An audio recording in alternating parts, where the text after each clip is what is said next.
Good day.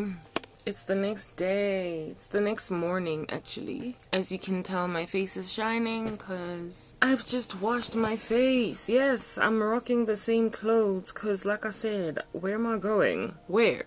Anyway. Say hello to a new friend in the room. Say hello, say what's up to a new cheeky in the house. She does not like me and I don't like her, but she insists on hanging in my crew. So say hello, say girl, how you doing? How you doing, girl? How you doing? Yes, that's what I woke up with this morning. Hallelujah. Anyway, what's up? Guys, I hope you're good. Hey man, it's gonna take time for me to get to the point. Except it won't. I gotta get to the point. Today has got to be my last batch of videos. Like seriously, like what? I need to get the story done. It's wearing me out. You know, every time I'm like sharing these testimonies, the devil is like, and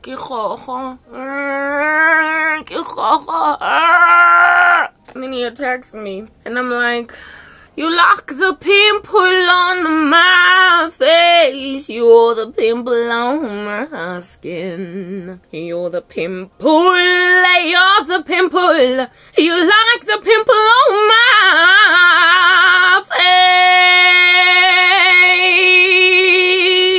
face. You're gonna go eventually. Ah! Yes, that's what Jesus says. Resist the devil and he will flee from you. Resist the pimple and it will leave your face, girl. Resist it. Don't even let it have a high five time moment. Don't give it energy. So we're not giving the devil energy this morning. Okay. Azzy.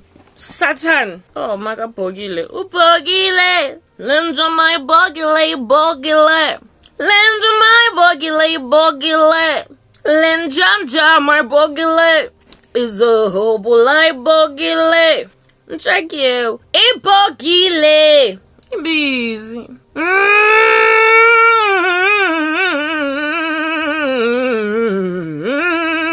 Wait, see, people threw me in persecution, suffering. Cause they suck. Okay. Yeah, made me look poor. That's what's good. Poverty, don't live like people do. Until I just had to take this in my stride for skin. Like proper, just dealing with a new acne in the morning. Dealing with a hyperpigmentation around my chin. Can't see a dermatologist, I just keep on diagnosing myself. So now we just deal.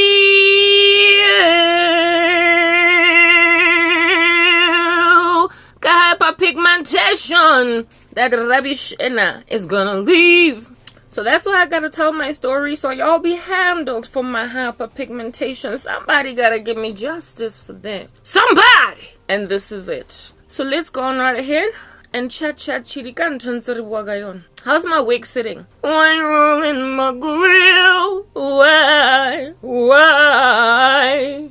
A chick's gotta live. Hey, you know, Satan. Anyway, right, so in the previous part I was talking about how it is that I had marriage for like an idol. It was totally my golden calf, you guys. I'm like Nikki shiny saga brasso every morning without fail. I used to give it a sparkle with brasso every single day. I used to give it a bling bling abrazo every single night. Twice a day was I shining my idol. I wanted it so bad. It was my God. But then the Lord was like, I'm the Lord your God now, and I'm gonna uproot it out of you.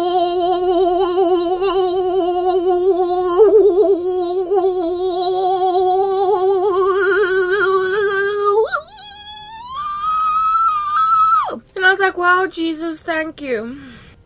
but the uprooting of said marriage idol.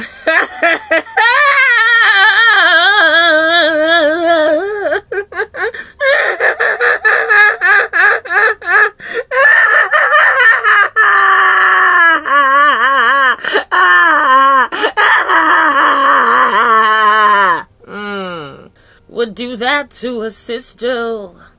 It would do that to a sister. Uprooting all the marriage idol cost me a lot of tears. It would do this to a sister.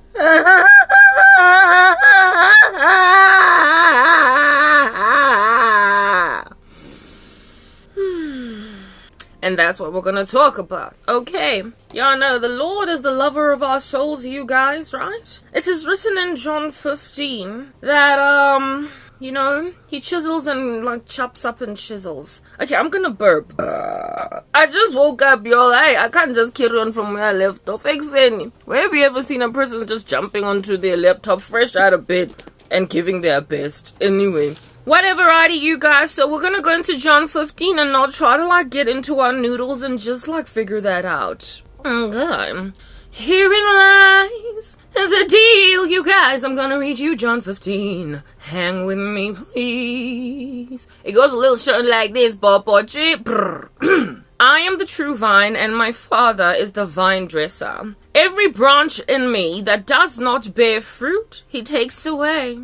And every branch that does bear fruit, he prunes, that it may bear more fruit. Already you are clean because of the word that I have spoken to you. Abide in me, and I in you, as the branch cannot bear fruit by itself unless it abides in the vine. Neither can you unless you abide in me. I am the vine, you are the branches.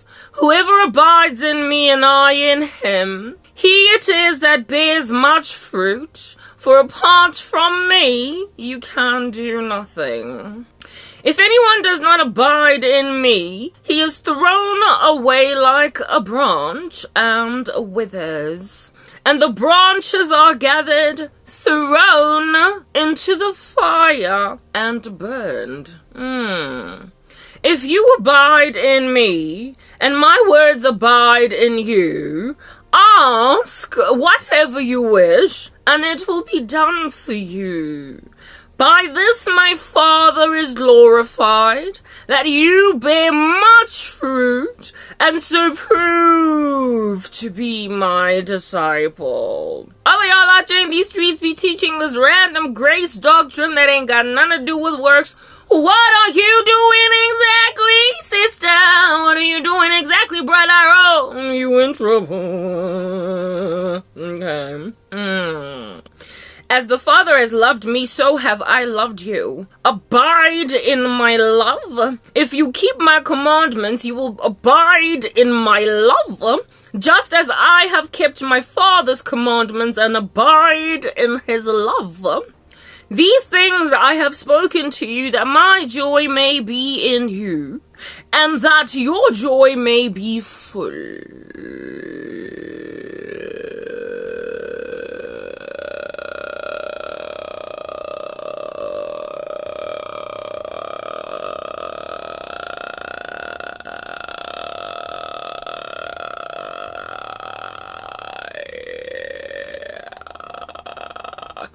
Okay, I'm not that strong.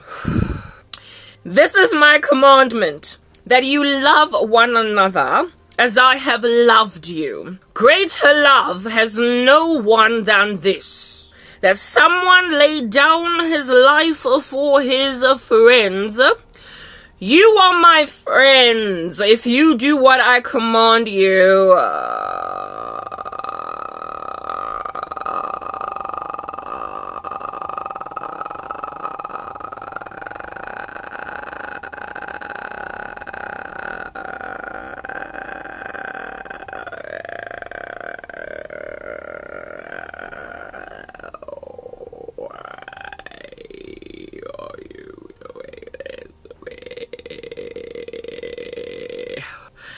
I hope to go a minute there. Didn't work. Where did I finish? You are my friends if you do what I command you. No longer do I call you servants, for the servant does not know what his master is doing. But I have called you friends, for all that I have heard from my Father I have made known to you. You did not choose me, indeed, but I chose you and appointed you, that you should go and bear fruit, that your fruit should abide, so that whatever you ask the Father in my name, he may give it to you. These things I command you, so that you will love one another.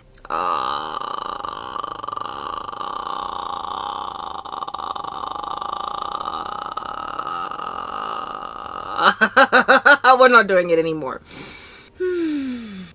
If the world hates you, know that it has hated me before it hated you. If you were of the world would love you as its own.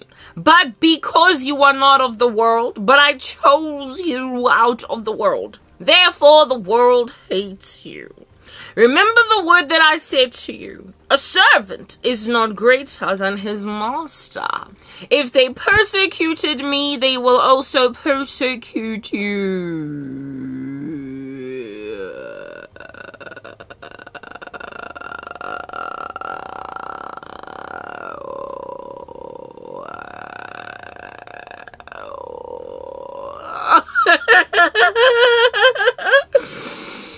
If they kept my word, they will also keep yours. But all these things they will do to you on account of my name, because they do not know him who sent me. Because they do not know him who sent me. Dankisan, hala poloswa. If I had not come and spoken to them, they would not have been guilty of sin. But now they have no excuse for their sin. Whoever hates me hates my Father also. If I had not done among them the works that no one else did, they would not be guilty of sin. But now they have seen and hated both me and my Father. But the word that is written in their law must be fulfilled. They hated me without cause. Donkey son.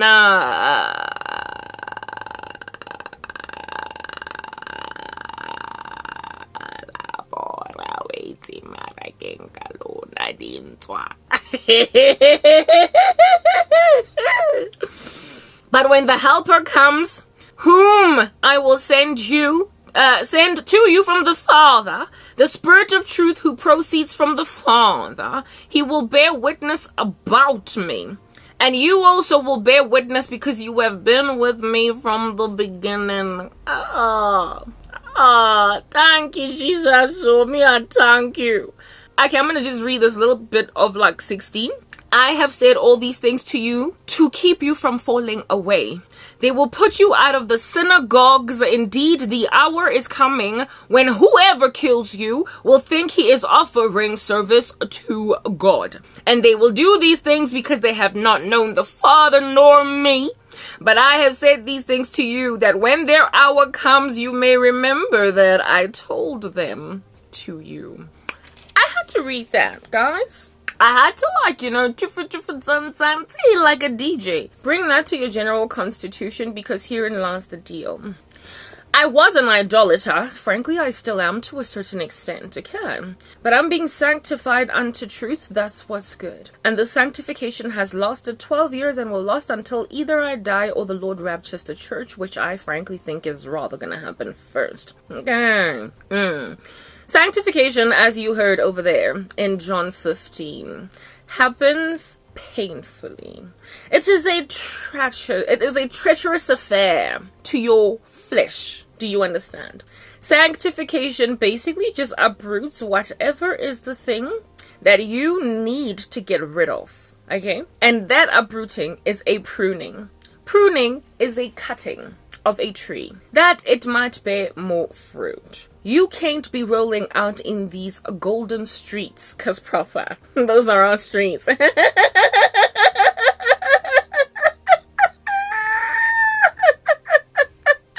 Joy comes in the morning. It's morning. Yes, Our streets are golden. That's what's good. Hey, heaven. Anyway. Yeah, all we can do is fantasize about it until further notice. Yeah, no, as we are walking these golden streets, you cannot be roaming, literally footstepping on these golden streets, all up in idolatry, hanging out with a golden calf that you shine every morning and evening. Cabrazo. And I had an idol. It was my God, you guys. I was like, yes, I love Jesus, but I want me a husband more. I am ready for love. I want a husband. I was an idolater, but like my biggest sin, my biggest golden calf, the chunkiest one in the room in my heart, which is an idol factory, was marriage. I just wanted to get married. I wanted to be in love. I wanted to be doted over and pampered. I wanted some dude to make out of me an honest woman and love me for the rest of my days. More so did I desire this even than Jesus himself. And he used my idolatry to uproot my idolatry. Look at God go! Talk about all things working out together for the good of them who love the Lord and are called according to his purposes. I could have ended up embittered, okay? But I rather ended up sanctified and glorified after being justified. Like I said, joy comes in the morning. Anyway, it was a very sad thing, and I wanted to bash my fist at Emmanuel, literally up to the heavens, and be like, this is not alright, okay, God, like I'm not feeling what's going on over here. What's happening? So here is this young lady, newly born again. And I'm like, oh, look, I listened, I heeded. I'm like Nicodemus volume 2.0a. Okay, and I want to get married. And the Lord brings a man in my ecosystem. That's what I told you in my previous part. Starts working for the company. A man that professes Christianity. And because I was yet to be entirely sanctified, I didn't really know really basically how to rightly divide the word of truth, and I also did not know how to identify them. In other words, disciples. The Bible makes it clear that you will know them by their fruit, and these fruit God makes you bear them, as it is written in John 15, like I read now to you guys. If he loves you, if he has called you out of the world, if he has brought you close to the Father, what's gonna happen is that you're going to be made to bear fruit. To bear fruit is to be pruned. It is to be cut. It is to basically go through a very painful, devastating experience. Until you're like, okay, God, naked I came into this world, naked shall I leave. The Lord has given and now the Lord has taken away. Yet I shall ever praise him. He makes out of you like a little bit of a Job. However, the magnitude of Jobness is. You could be at the very far extreme where you're exactly like Job, literally losing everything, family and alles, including your health, or anything in that range, right? So a little bit of a lesser suffering. Well, I frankly think I'm like Job to the nth degree. Only thing is that I have not actually lost family members to death, but they might as well be dead because they are absent of purpose in my life. Because look at how they're leaving me to just, merely exist, just gather dust. Anyway, whatever, right? So I really have gone through it, and it is because of a pruning.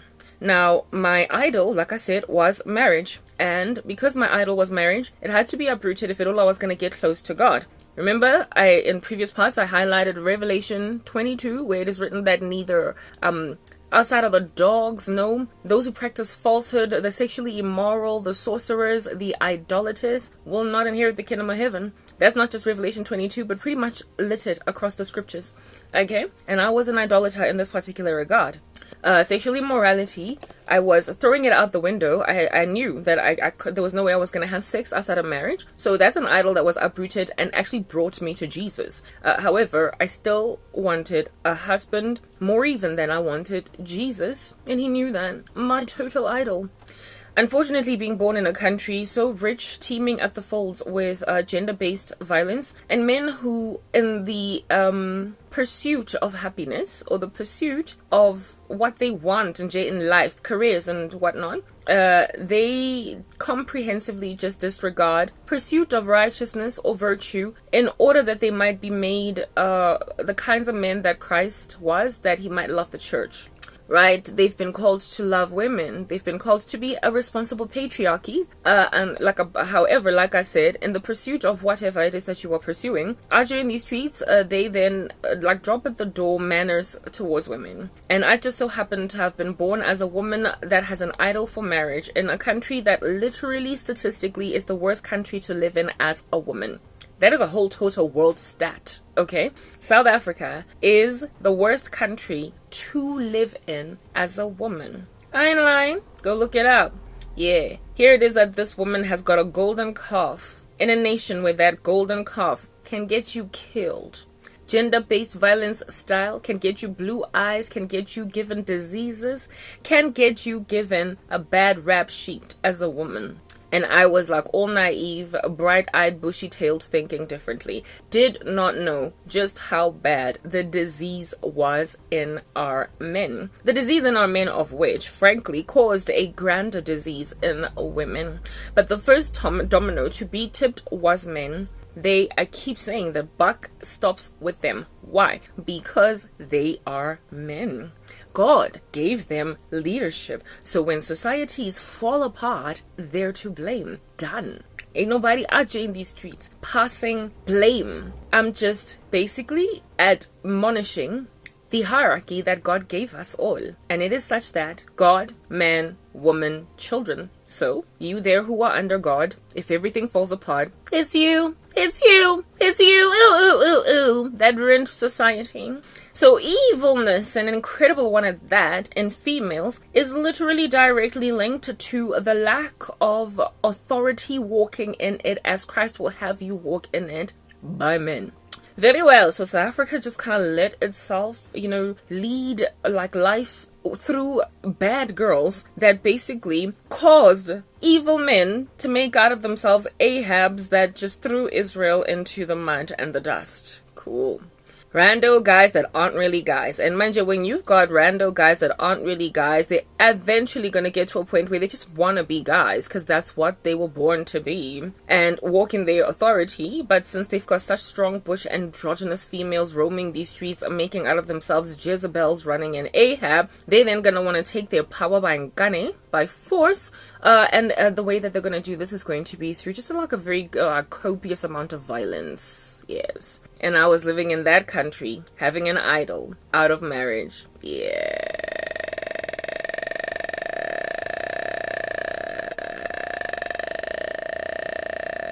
Okay, right.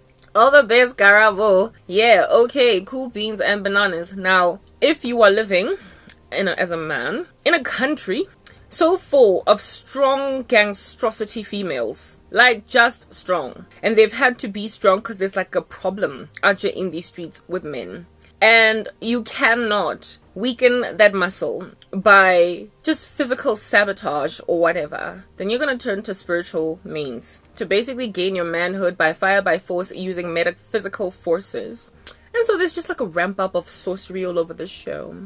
Women all over the show getting their careers saying, the shoes on my feet. I bought the car in my driveway. I bought the house in the foundations. I bought it cause I depend on me. And you ain't Jack. I see. And there's so many of them. Y'all know the guys are going to be like, okay, this is what we're going to do. I'm going to remove the shoes on your feet so I can buy him the house, then your foundations so I can buy it. The car you're driving, I'm going to take it away from you so I can buy it so you'll depend on me. Bankani. Whoa. Okay. I turn up, telling me you don't play. So I got to eat the cake because I'm anime. I got to eat the cake. Anime. Blue eye or else. Man, oh man, did it become rough for these guys when they realized that witchcraft is not a magic wand indeed that gets you whatever you want like a genie in a bottle. But sometimes it glitches, it twitches, it falls apart. It's got a factory fault. And so it doesn't actually achieve what under heaven people want to do, because God is the one that is control of spirits, yes, even fallen ones. And sometimes he just very simply says no when they ask him for permission to effect the witchcraft of a witch. And so herein lies these frustrated guys bewitching the living daylights out of females. And the girl still gets the career, the girl still grows, the girl still gets the hair, the girl still gets the kwai, the girl still gets the car, the girl still goes and dates another guy. And the girl still goes on right ahead to have sexual relations with another guy without everything falling off because you went and blocked them from like fornicating apparently spiritually. She's happy in a relationship with a new guy. So then the guy's like, why is my sorcery not working? Why is my sorcery not working? And when it doesn't work, then they get more aggressive. They climb satanic ladders to get to newer heights of sabotage. And so they then band together as men, literally collectively, in little secret societies where they're like, we gotta handle these women. They're too strong. And since the devil loves to copy God, where 2 or 3 in Christianity are gathered, their God is with us, and there is might in the power of prayer among 2 or 3 saints. i.e., the more collectively we gather for deliverance, the more powerful we are. So the devil is like, you guys, gather together more powerfully, like in 2 or 3, and you will be able to knock these rando dominoes down ever so like as speedily. Lo and behold, that is exactly what happened. They gathered and they literally bewitched a nation of women, clubbing together, banding together, inviting one another to nefarious organizations of a satanic nature, and initiating, like I said, one another in this space to handle literally the South African conglomerate of strong butch women that are frankly very annoying, and very unfortunately as well, it tends to be within the black community. So Jesus sort of kind of let me know that this was what was going on. And in the beginning of my faith, one of the first highly prophetic dreams that I got, since I was this idolater of marriage, I didn't understand what I was seeing. So I was still like, I am ready for love. I want the husband right now. Oh, my baby's gonna love me. And Jesus is gonna make him a better guy. I am ready for love. God was like, sure. I still didn't understand that, like, dead break. I was like, I am gonna marry. He's gonna show me love through my baby. And God again was like, sure. And I was like, and so this is what I'm looking forward to. Jesus is gonna love me for real through my baby. And God was like, sure. I know. In the middle of a song, I am gonna why am I doing this to guys? What did I ever do? I lost my job. My family doesn't love me. Yeah, but sizomziba lo one. Hey, what do you want me? We're gonna go do rubbish like that? What I do to you ever? 12 years down the line, not 12, 9. Yeah, 9 going on 10 years down the line, 8 going on 9 years down the line. I'm still being ignored. So it went from I am ready for that to oh. Okay, I guess this is what's going on. I got this hard knock, incredibly demonic dream. It was it demonic? Okay, let me change that sentence. It was not a demonic dream. It was a dream that had fullness of demons, but it was from Jesus. Understand? Yes. Sister O, you are listening over there. Please abandon jealousy at the doorstep. Do it. Because if you don't abandon it, you are never going to realize that you are in trouble. Oh. Look at me. I'm only a manifestation of something greater that is a problem in the country. It is sinking like a Titanic, and you are in the boat. You are in the ship, sitting over here thinking that you've got something better on Carabo. The car was the only one here cast. Hey, lady, go and look at your husband. Are you happy? You are ready for love just like me. I am ready for love. But you are frustrated and miserable. Let's get into discussion. Alrighty. I got this like hard knock dream, you guys. Full of satanic activity like no man's business. Herein lies the Karabo sister idolater, battling like no man's business, right? And during the time when I was still good, like as in like I had a career, everything was still cool, more or less, because I was already getting persecuted by my family. I got this hard knock dream, alright?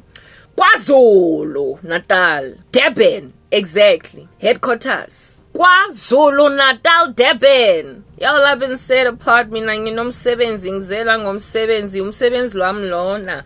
Ningazongithathela umsebenzi ngoba uthatheki. I'm a watchman. That's what God gave me as a ministry. I didn't ask for it, but he gave it to me, and I will speak, for the Lion of the tribe of Judah has roared. Who can but prophesy? I can't help it that he decided to just show me what he's keep up on my heart lana. KwaZulu, hey, she has it Durban. That's why all these things are busy falling apart there in KZN. First, before they like domino effect, collateral damage, Joburg and everywhere else. I had this horrible dream.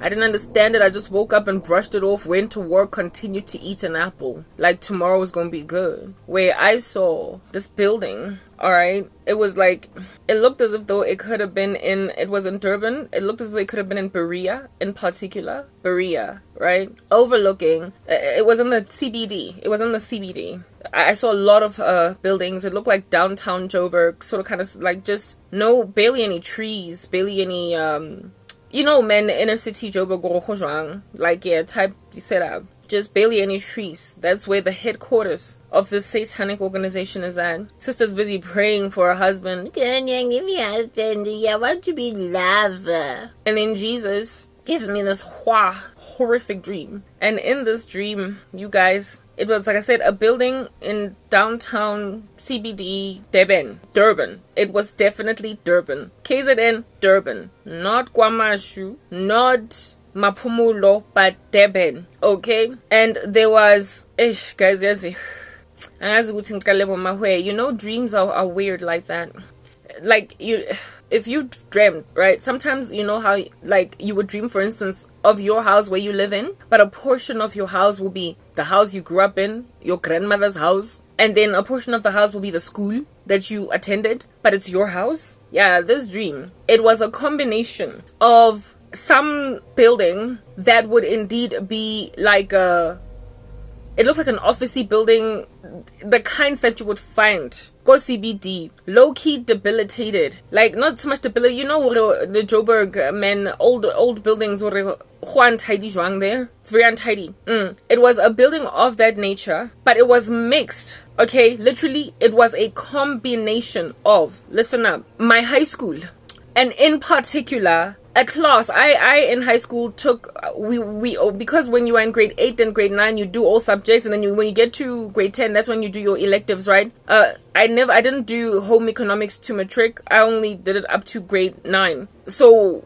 my grade 9 home economics class, in particular, that classroom, I was in that corner of my high school, right? The high school that I attended. Home ec class, home economics class. It was a corner classroom, right?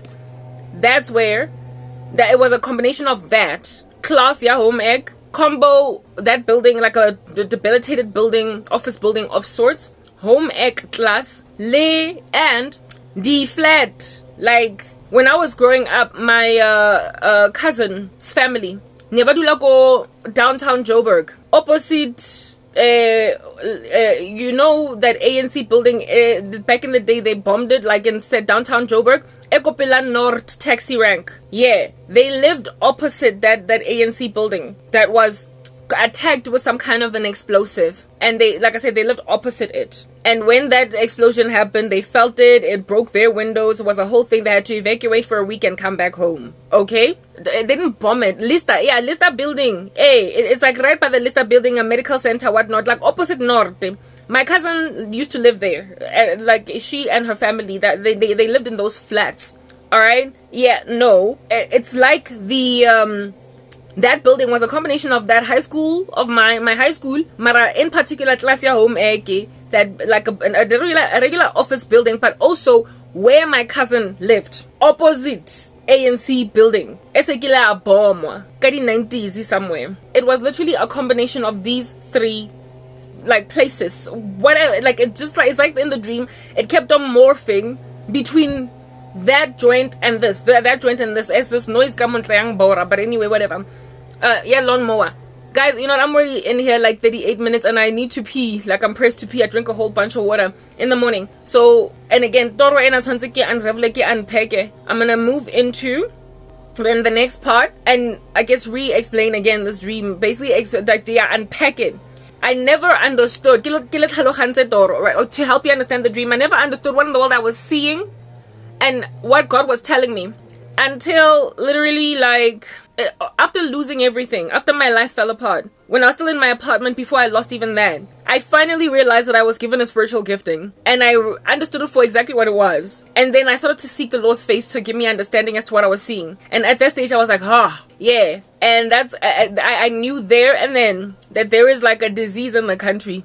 And it is literally run by a very satanic conglomerate of amadota, helped, very unfortunately so, get some women. Not many women, but some. And I'm going to explain to you what I saw in this dream in the next part. Let me go use the bathroom and be back.